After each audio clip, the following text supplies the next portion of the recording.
착하고 성숙한 사람들이 고난을 당할까? 예수님은 이미 완벽하신데 왜 사탄이 주는 시험을 또 봐야 했지? 그리고 그 세 가지 테스트, 빵, 교회 첨탑, 높은 산, 이거 대체 무슨 뜻일까? 이 모든 질문들을 오늘은 Ignatian Journaling 방법을 통해 소개하도록 하겠습니다. Ignatian Journaling 뭐지? 바이블을 분석하는 게 아니라 이건 성경 안에 내가 쑥 들어가서 하나님을 만나는 거예요. 쉽게 말하면 지금까지 예수랑 채널의 바이블 스터디 with me에서 소개했던 방법들 거의 다 귀납적 스터디, 인덕티브 스터디 방법이에요. 그러니까 이 본문이 무슨 뜻인가를 아주 분석적으로 막 파헤치죠. 그러니까 그리스어 원어 막 찾아보고 또 앞뒤 문맥 분석하고 그러니까 제3자가 되어서 성경을 좀 객관적으로 떨어져서 바라볼 수밖에 없어요. 아주 T형, 머리형들이 좋아하는 방법이죠. 그러나 Ignatian Journaling 방법은 직접 바이블의 한 장면 속에서 주인공과 함께 그 시간과 공간으로 내가 직접 들어가서 보고 듣고 느끼는 거예요. 또 만지기도 하고요. 이건 Ignatius of Loyola라는 사람이 만든 영성 훈련인데요. 현재도 캐톨릭에서 많이 사용되고 있는 방식이고요. 또 개신교에서도 국제 선교단체들 몇몇 그런 청년 중심의 선교단체들에서도 이 영성훈련 방법을 소개하고 가르치기도 하고요. 또 이제 개신교 목사들을 이제 배출하는 신학교에서도 이런 방법을 소개하기도 해요. 사실 개신교는 캐톨릭 반발에서 떨어져 나왔기 때문에 과거 성인 숭배에 너무 치를 던 나머지 교회 역사를 안 가르쳐도 진짜 너무 좀 안 가르친 경향이 있어요. 한국 캐톨릭에서 이냐시오라고 부르고요. 영미권에서는 Ignatius of Loyola라고 부르는 이 사람의 이제 영성 훈련 방법은 좀 우리가 참고할 필요가 있어요. 시작할게요. 첫 번째, 관찰. 내가 지금 하나님 앞에 있다는 것을 인식하는 거예요. 성령의 도우심을 바라고 또 해당 장면 속에 하나님께 집중하기 시작해요. 그리고 본문을 천천히 반복해서 읽어보는데 정보를 얻으려고 하기보다 우선 그 장면을 좀 바라본다는 느낌으로 읽어보는 거예요. 두 번째, 몰입, 상상하기, Imagine and feel. 여기가 Ignatian Journaling에서 가장 중요한 단계예요. 내가 그 장면 안에 실제로 들어가 있다고 생각해 보는 거예요. 지금 느껴지는 공기는 어떤지, 또 온도는 어떤지, 더운지, 좀 추운지, 주변 사람들의 표정은 어떤지, 그리고 그 자리에 서 있는 성경의 주인공이 되어 있는 나 자신을 한번 떠올려 보는 거예요. 예를 들어 해변에서 예수님이 여러분을 향해 저벅저벅 걸어오시고 모닥불이 탁탁 튀는 소리가 들리고 해변에 물비린내가 맡아지고 파도 소리 철썩, 물고기 그을린 냄새, 타는 냄새 나고 예수님이 내 양을 먹여라 막 이러시면 그때 내 기분은 어떨까? 난 뭐라고 대답할까? 이런 것들을 눈을 감고 한번 상상을 해보는 거예요. 어떤 사람들은 상상 속에서 정말 내밀한 마음을 발견하고 막 눈물을 흘리기도 하고요. 또 현실에 어떤 고민하던 문제가 해결되는 경험을 하기도 해요. 또 나 먹을 것도 없어서 걱정이 돼 어떻게 양을 먹이나 하고 솔직히 대답하면서 현실에 지쳐있는 자신을 또 발견하기도 하고 이후로 성경과 전혀 다른 예수와 나만의 아주 개인적인 감정의 교류와 대화가 새롭게 시작되는 거예요. 세 번째, 하나님과 대화하기, dialogue. 자, 이제 예수님과의 만남이 끝났어요. 그럼 이제 눈을 뜨고 노트에 그 장면 속에서 느껴진 것들을 있는 그대로 한번 적어보는 거예요. 이게 맞는 해석인지 아닌지 일단은 고민하지 마세요. 이건 어디까지나 하나님과 여러분과의 지극히 그런 개인적인 인격적인 만남이니까요. 이로써 하나님과 대화하는 거죠. 기도의 최고봉 바로 대화죠. 그리고 잠시 하나님이 나에게 무엇을 말씀하시는지 들어보려고 집중도 하고 또 그걸 그대로 저널링 노트에 쓰기도 하는 거예요. 내가 질문을 적고 또 하나님께서 주시는 어떤 영감이나 말씀이 있다면 그것도 적어봐요. 마치 신과 나의 은밀한 대화문처럼. 네 번째, invitation, 초청이라고 하지만 사실은 실천 단계예요. 만약 깨달은 것을 실천할 어떤 내용이 생각나면 그것도 함께 써주는 거죠. 하나님을 초청해서 내 결심을 기도로 올려드리는 거예요. 이 방법의 핵심은 성경을 이해하는 걸 넘어서 그 안에서 하나님을 경험하는 훈련을 하는 건데요. 이를 통해서 여러분의 영혼이 굉장히 개발이 돼요. 또 다른 유식한 말로 이걸 하나님의 임재 연습? 이라고도 하죠. 이건 믿은 지 얼마 안 된 또 성경이 아직 익숙하지 않은 사람들이라도 다 할 수 있고 또 성장하려면 자꾸 시도해봐야 돼요. 그래서 마인드를 개발하는 인덕티브 스터디 이렇게 성경을 이렇게 분석적으로 보는 것, 또 소울을 개발하는 이런 이그네이션 저널링, 임재 연습 둘 다 생각날 때마다 틈틈이 골고루 시도해 보시길 강력히 추천합니다. 오늘 우리는 이 이그네이션 저널링 방법을 사용해서 마태복음 4장 예수님이 일부러 막 광야로 가서 사탄에게 테스트를 받으시는 그 장면 안으로 들어가 볼게요. 예수님은 이미 완벽하신 분이잖아요. 근데 굳이 그것도 성령이 가라고 해서 또 광야로 가서 사탄과 막 맞짱을 뜨며 3단계 테스트를 모조리 통과하는 좀 이해하기 힘든 장면이 나오죠. 이 3단계 테스트의 숨은 뜻, 시크릿 뭘까요? 그리고 우리의 삶과 어떤 연결이 있을까요? 아마 끝까지 듣고 나면 이거 맞네 하고 무릎을 탁 치게 되실 만큼 아주 통쾌한 해석이 될 거예요. 자, 기대하시고 Let's dive in! 전 질문했어요. 예수님, 사탄의 유혹이 성령에 의해 예정되어 있었다는 부분 좀 이해하기가 힘들어요. Jesus was led by the Spirit into the wilderness to be tempted by the devil? 아니 악마 따위가 예수님 상대도 안 되는 존재잖아요. 근데 굳이 이런 하나마나한 유혹과 테스트를 거치신 이유가 뭘까요? 예수는 나의 형상이지만 인간의 몸을 입고 태어났기 때문이다. 모든 인간은 그 육체로 인해 사단의 유혹을 받아. 인간에게 육체가 없다면 사단의 유혹도 느끼지 않겠지. 육체가 있기에 배고픔도 느끼고 생존의 욕구도 느낀다. 즉 육체가 없다면 사단의 유혹을 받지도 않고 사단의 시험을 이길 필요조차 없단다. 자, 나는 너희를 시험하지 않고 또 고난을 주지도 않는다.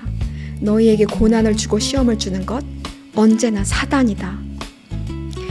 그리고 난 언제나 준비된 자들, 육체의 본능마저 이길 수 있을 만큼 그 영혼이 나와의 사랑의 확신으로 강해져서 준비된 자들에게 그들이 감당할 수 있을 만큼의 시험, 유혹, 고난을 허락한단다.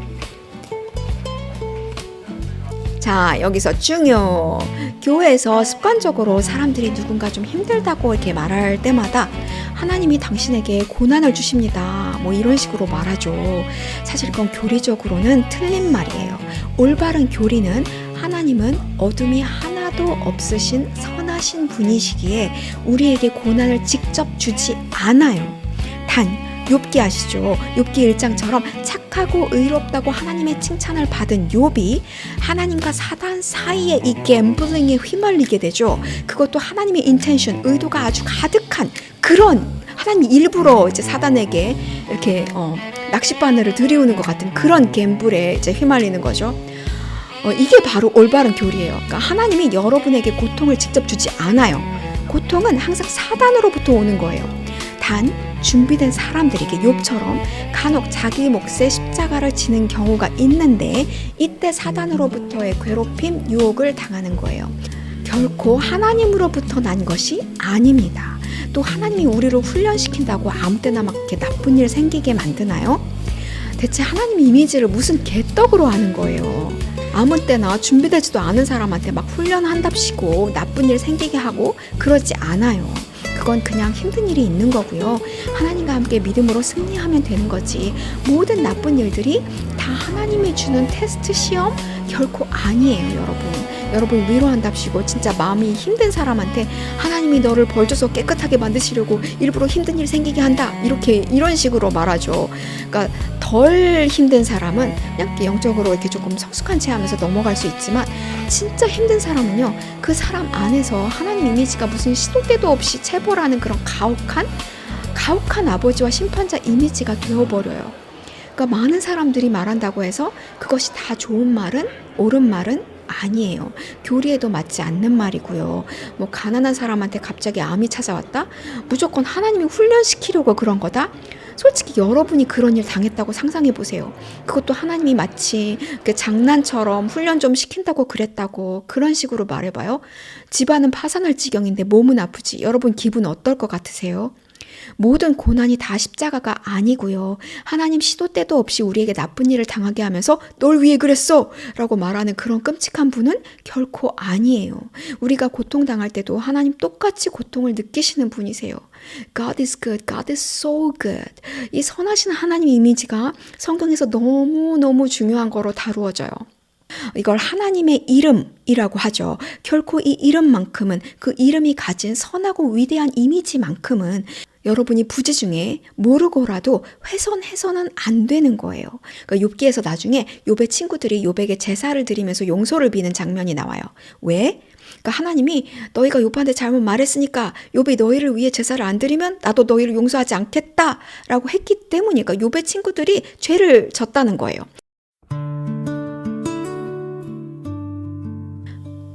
또 하나님은 그 고난, 사탄의 유혹, 시험이 있을 것을 미리 그 사람에게 은밀하게 예고해줘요. 하나님은 그 친구된 자에게 미리 이야기한다. 뭐 이런 말씀 들어봤죠. 예수님은 이미 십자가 지게 될 것도 알고 계셨고 또 성령에 의해서 사단의 3단계 테스트를 거칠 것도 미리 알고 있었어요. 예수님뿐만 아니라 예수를 따르는 모든 자들에게도 하나님은 똑같이 행하십니다. 그분은 인격적인 하나님이기에 우리가 들을 준비가 되어 있다면 언제든 다가올 고난에 대해 하나님의 허락하에 사탄이 우리를 시험하는 거에 대해 미리 분명히 알게 해주십니다. 특히 각자 자기 몫의 십자가를 감당할 그때의 말이죠. 그럼 우리에게 간혹 원하지 않는 일이 생기는 거? 이 세상은 사탄의 지배 아래에 있어요. 그래서 우리가 육체를 가지고 살아가는 동안은 사탄의 유혹과 시험과 이런 것들을 피할 수가 없는 거죠. 또 우리가 하나님을 섬기는 것, 곧 사단, 세상 임금을 적으로 돌리는 것과 똑같다고 했죠. 그래서 원래 하나님을 진정한 왕으로 섬기는 자들은 이 땅에서 사탄의 시험과 고난을 피할 수 없는 거죠.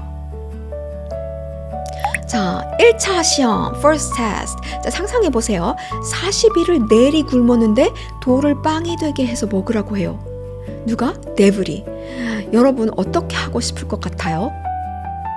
예수가 성령의 인도함을 받아 자발적으로 광야에 가서 40일을 금식하며 육체의 소욕을 견디고 있었다는 거, 그가 자신의 육체에 대해서 완전한 승리를 거두기 위해 자발적으로 전투태세에 들어갔다는 말과 같습니다.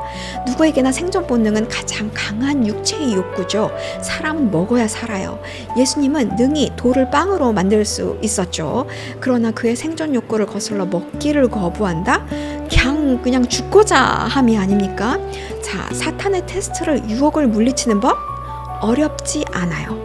사탄이 노리는 그것을 하나님께 얼른 맡겨버리는 거예요. 우리가 막 이렇게 내려놓음이라고 교회 용어로 막 이렇게 만들어서 갖고 싶은데 아주 힘들게 포기하는 그런 거라고 설명하죠.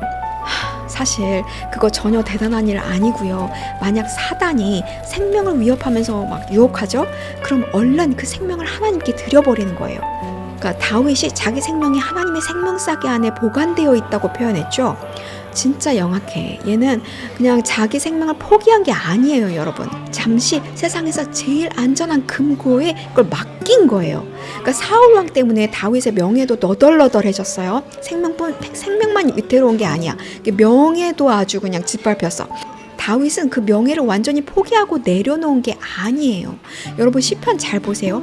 얘는 하나님이 다시 자신을 왕으로 복권시킬 준비를 한다는 걸 알고 있고 그 명예도 다시 되찾을 생각을 하고 있어요.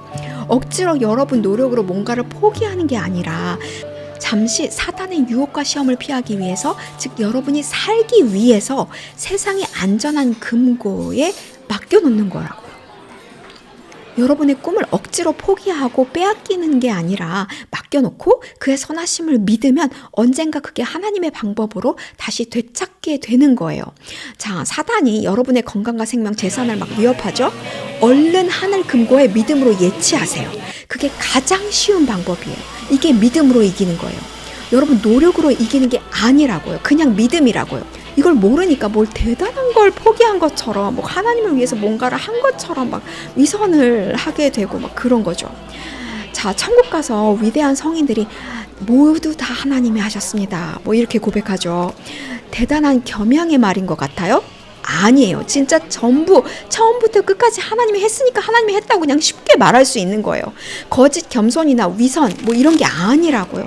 겸손 떠는 게 아니라고요. 우리의 노력으로 유혹을 물리치는 게 아니고 그냥 믿음이라고요. 맨날 시편 읽으면 뭐해. 다윗의 영악함을 좀 이렇게 써 먹으시면 좋겠어요. 죽고자 하면, 즉 누구든지 제 목숨을 버리면 다시 찾을 거라, 이렇게 하신 말씀은 바로 그 뜻이에요. 목숨을 완전히 버리는 게 아니라 다시 찾을 거를 바라보고 믿으라고요. 만일 너희 목숨이 위협받는다면 그것을 버리면 사단이 너희를 다스리지 못하게 된다. 사단이 예수에게 배고픔의 고통과 이로 인한 생명의 위협이라는 시험을 주었다면 예수는 빵을 먹는 것을 거부하고, 즉 죽어도 어쩔 수 없다는 각오로 사람에게 육신을 위한 양식보다 영혼의 양식, 곧 하나님의 말씀이 더 중하다고 자신의 결단을 선포하여 사단의 시험에서 벗어났다. 자, 2차 시험, second test. 마귀가 예수를 거룩한 성, 즉 당시 예루살렘 교회 꼭대기에 세우고 그곳에서 뛰어내려도 다치지 않는 미라클을 행하라고 유혹을 하죠. The devil took him to the holy city and set him on the pinnacle of the temple. 여기에 밑줄 쫙. 자, 교회 꼭대기에서 이적을 행하라고 종용했다는 게 중요해요. 왜 하필 pinnacle of the temple? 교회 꼭대기냐? 이게 상징하는 바? 맞아요. 당시 유대교의 최고 권력자, top of the top이 되는 걸 뜻해요. 자, 누구든지 자신에게 어떤 능력이 없어요. 그럼 그 관련된 무엇이 되겠다는 생각 자체를 못하죠. 예를 들어서 피아노 못 치는 사람이 나는 유명한 피아니스트가 될 거야, 이런 생각을 아예 안 하죠. 따라서 마귀도 그 사람에게 유명 음악가가 되게 해줄 거야 라고 유혹하지는 않아요. 사람은 누구든 자기가 어느 정도 할 수 있는 것에 대해서 야망을 가지게 되지 능력이 전혀 없는 분야에서 뭘 하고 싶어 하진 않죠. 마귀가 예수님에게 교회 꼭대기에서 이적을 행하라고 유혹한 것은 예수가 능히 교회 지도자들 중에 탑이 되고도 남을 능력을 당시 가지고 있었기 때문이에요. 즉, 온 교회를 그의 발 아래 두고 다스릴 능력이 있는데 그는 일부러 당시 최고로 여겨지던 예루살렘 교회를 자기 것으로 접수하기를 일부러 거부해요. 그는 심지어 예루살렘 교회를 사탄의 회당이라고 불렀어요. 물론 옛 예루살렘 교회, the Moses Law, the First Order, 그러니까 영어 성경에선 the First Order라고 나오거든요. 이걸 무너뜨리고 자신의 희생으로 새 예루살렘 교회, 즉 영과 진리로 이 땅에서도 천국에서도 우리가 예배할 수 있는 그런 New Jerusalem, 요한계시록 21장에 나오는 그거를 세우러 이 땅에 왔다는 사명을 이미 알고 있기 때문이기도 해요. 영화 스타워즈 아시죠? 거기서도 또 First Order, 또 New Order, Second Order 이런 식으로 이렇게 나오는 거 이렇게 아시나요? 그러니까 아마 영어로 그거를 보셨던 분들은 아마 The First Order가 나오는 거를 아마 보셨을 텐데 이게 사실은 그 바이블에서 세계관을 따온 것이기 때문이기도 해요. 그래서 알고 보면 더 재밌다는 거. 또한 사단의 말대로 예루살렘 성을 예수님의 것으로 차지했을 때에 그런 따라오는 여러 이익들에 대해서도 예수님 분명히 사실 알고 계셨어요. 예수님이 당시 에헴 하는 제사장들 권위 좀 지켜 세워주고 율법들을 그대로 지지하고 그랬다면 역사는 어떻게 되었을까요? 유대교는 계속 그냥 부패한 유대교로 썩어서 흩어졌을 것이고 우리는 어쩌면 지금 크리스천이 전혀 아닐지도 몰라요. 예수님 역시 자기 희생 없이 진정한 교회를 세울 수 없음을 알고 계셨어요. 교회 안으로부터의 온건한 개혁은 그 교회의 악한 구조를 부수어버릴 수 없었고 교회의 세속적 부패는 계속 되풀이될 수밖에 없었겠죠. 예수님은 기존의 예루살렘 교회를 대표되는 교회 질서를 완전히 부수어서 새로운 교회, 영과 진리로 움직여지는 보이지 않는 교회를 만드셨어요. 이 개혁에는 물론 수많은 이들의 희생이 동반되었죠. 예수님이 이 희생을 모르시지 않으셨어요. 하지만 예수님이 예루살렘 교회의 지도자가 되셔서 평화적인 타협하기를 거부하고 그는 지금과 가까운 장래에 있을 많은 이들의 희생을 감수하더라도 진정한 교회를 세워서 더 많은 후손을 구하려고 하신 거예요. 여기서 예수님은 You shall not put the Lord your God to the test 라고 해요. 여기서 테스트 또 나오죠. 무슨 뜻이에요? 맞아요. 하나님을 악하게 시험하는 것, 바로 믿음 없이 행동하는 거예요. 예수는 당장의 평화적이고 모두에게 좋게 보이는 방법이 아니라 예수의 희생과 또 그를 따르는 자들의 희생을 필요로 하는 십자가의 길이 앞으로 더 많은 생명을 구하는 길이라는 믿음을 다시 질문받았기 때문에 하나님을 시험하지 말고, 즉 그의 방법을 믿겠다는 그 믿음의 결심을 피력한 거예요. 이로써 유태교가 유대인들 안에서만 놀지 않고 전 세계로 뻗어나갈 수 있게 된 거죠. 이제 세 번째 마귀의 시험은 높은 산에서 천하만국과 그 영광을 보여주고 마귀에게 엎드려 경배하면 그 모든 걸 주겠다는 거예요. The devil took him to a very high mountain and showed him all the kingdoms of the world and their glory. 즉, 이 세상 임금인 사단의 통치 영역과 힘을 보여주고 그 모든 걸 줄 테니 하나님 버리라는 거예요. 세상 임금이냐 아니면 하나님이냐, 그러니까 누가 진짜 왕이냐, 쉬운 선택일 것 같아요? 그렇지 않아요. 아직도 수많은 그리스도인들이 주님 믿는다 하면서 세상의 종노릇하며 살아요. 어떻게? 세상도 섬기고 하나님도 섬긴다? 또는 하나님을 위해서 세상을 섬긴다? 사단은 그가 가진 힘과 영광으로 회유하거나 우리가 그래도 세상의 힘을 따르지 않으면 그 힘으로 우리를 고통스럽게 만들 수도 있어요. 여러분은 세상에서 버려지고 또 부당한 일들을 당해도 오직 하나님만 섬길 수 있나요? 예수님은 이런 세상의 힘 앞에서 자기 마음의 확신을 말씀하신 거예요. You shall worship the Lord your God and Him only shall you serve. 즉 하나님만 섬기겠다고, 즉 자신에게 해가 될지라도 세상 힘을 따르지 않겠다고요. 자, 정리하자면 첫째, 육체의 본능을 거스르고, 둘째, 하나님의 뜻과 상관없이 사람이 통치하는 부패한 교회 질서를 거스르고, 셋째, 세상의 힘을 거스르는 용기가 우리에게도 있느냐고 묻고 있는 거예요. 자, 1단계 육체의 소욕, 본능, 또 돈의 유혹. 2단계 교회 질서가 악할 때 주님만 위해서 그 반대편에 설 수 있는 용기가 있는가? 3단계, 내가 조금 손해를 봐도 세상을 거스를 수 있는 용기가 있는가? 즉, 단계가 높아질수록 점점 어려워지죠. 예수만큼 성장, 즉 그리스도의 장성한 분량으로 성장한다는 것은요, 위의 세 가지 모두를 거스를 수 있는 용기와 결단을 실질적으로 요구받게 될 것이라는 뜻이에요. 그러니까 마태복음 4장의 예수님의 3단계 테스트는 우리에게 영적 성장에 대한 힌트를 주는 상징적인 이야기라고요. 이건 누구든지 단번에 되는 게 아니라 시간을 두고 예수님과 함께 살면서 여러분이 단계적으로 이루어가는 믿음의 성장이에요. 자, 보세요. 이렇게 제가 이그네이션 저널링 한 거거든요. 날짜 쓰고 성경 표시하고 본문 속에서 예수님의 모습을 상상하고 그리고 나서 질문을 적고 또 예수님으로부터 받은 영감과 말씀들 마치 다이얼로그, 대화처럼 이렇게 막 적어놨어요.